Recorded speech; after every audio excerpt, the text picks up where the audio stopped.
It's good to see you today. I hope you had a good weekend, and I hope you had a good Lord's Day yesterday. Appreciate you tuning in for another brief look into God's Word, a little bit of our daily bread, as it is. Today we're going to be thinking about the woman in the Old Testament, Ruth. And we might go back there and read a little bit, but we're going to be thinking about learning to glean.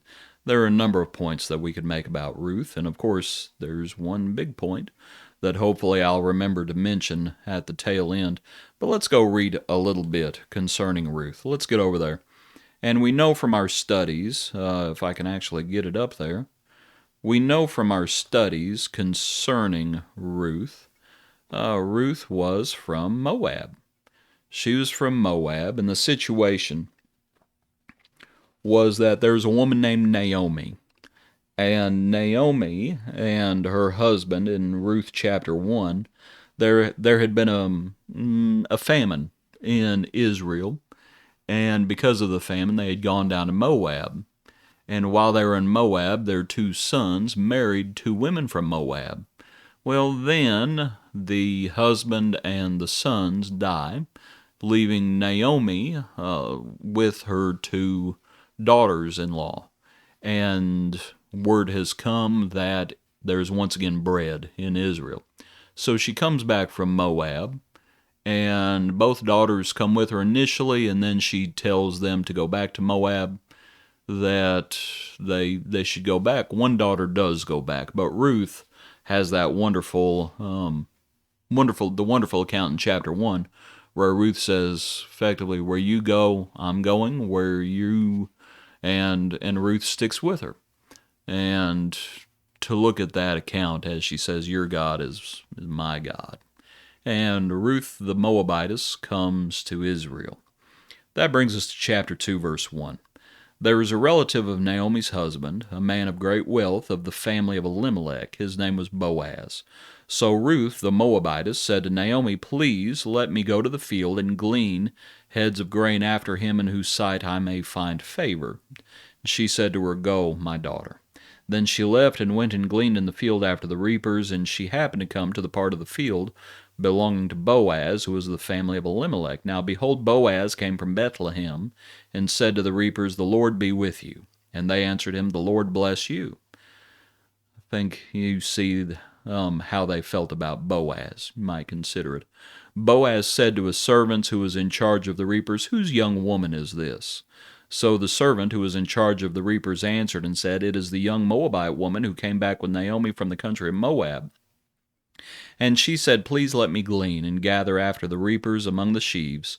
So she came and has continued from morning until now, though she rested a little in the house. Then Boaz said to Ruth, you will listen, my daughter, will you not? Do not go to glean in another field, nor go from here, but stay close to my young women. Let your eyes be on the field which they reap, and go after them. Have I not commanded the young men not to touch you? When you are thirsty, go to the vessels and drink from what the young men have drawn.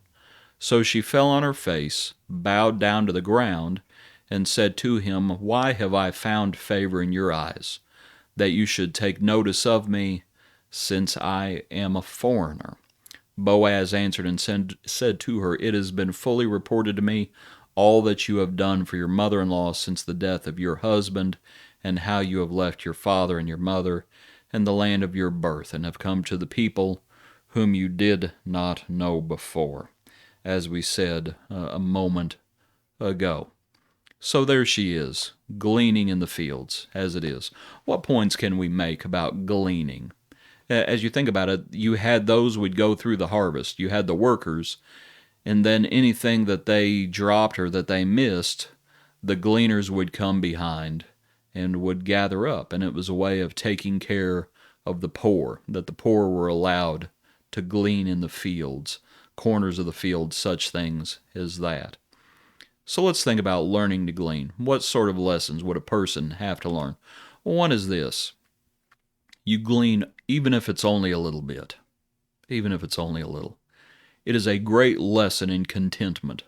Godliness with contentment is great gain. We glean even if it's only a little bit. You know, as you think about preaching, and think about lessons that you've heard in times past that you've probably heard 100 times before. Think about lessons that you may not even completely agree with. Think about all lessons, and let's make this point. If you get one speck of something good and worthy that God has for you, then you have been blessed. We should learn to glean, even if it's only a little. Sometimes, to use a baseball analogy, we swing for the fences and we are not satisfied unless the ball goes over the fence. We should learn to be content with just a little, even if it's only a little. That's okay. That's okay. This is what gleaners learn. Gleaners must also pay attention, right? They would be looking on the ground. They would be looking up to see if there is anything that was missed or dropped. This is what gleaners do. You have to pay attention. And just ask yourself, let's just ask it this way. If you have your eyes closed, how much are you going to glean? Not very much. You have to keep your eyes open. You have to walk circumspectly. You have to take heed.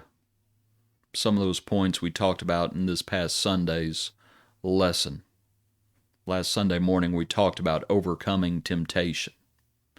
And some of those same lessons about overcoming temptation also apply to gleaning. One, you better pay attention. These are the lessons that gleaners understand. You also have to learn to stoop. You might think about why Ruth rested in the house a little bit. Do you think her back would hurt by the end of the day from stooping over all day?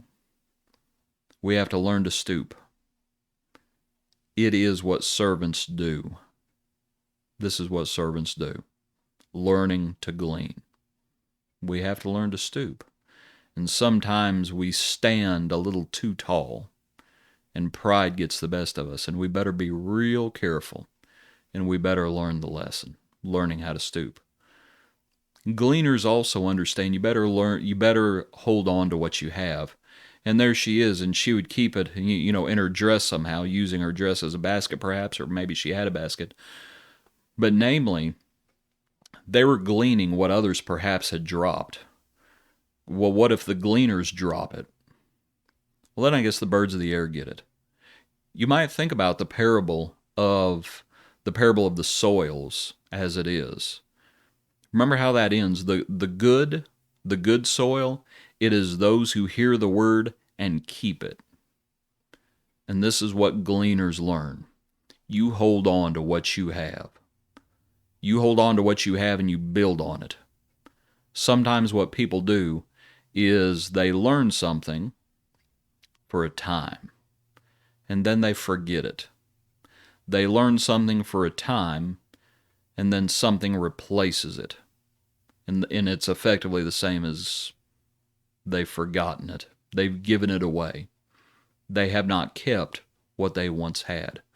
Gleaners understand you better hold on to what you have. Gleaners understand that lesson. Just a little bit about Ruth. There's a number of points we can make, and I told you, and hopefully I didn't forget. What's the big point? She is in the lineage of Christ. This woman from Moab who came to Israel and said, "Your God is my God." Her and Boaz are going to be married. They're going to have children. And eventually, King David is going to come from her lineage, and eventually the Christ is going to come from her lineage. So a little bit about Ruth as we follow the seed promise, learning to glean as it is. Appreciate you tuning in today. Hope you have a good day. Hope you tune in tomorrow for another brief look into God's Word. Thank you for tuning in today.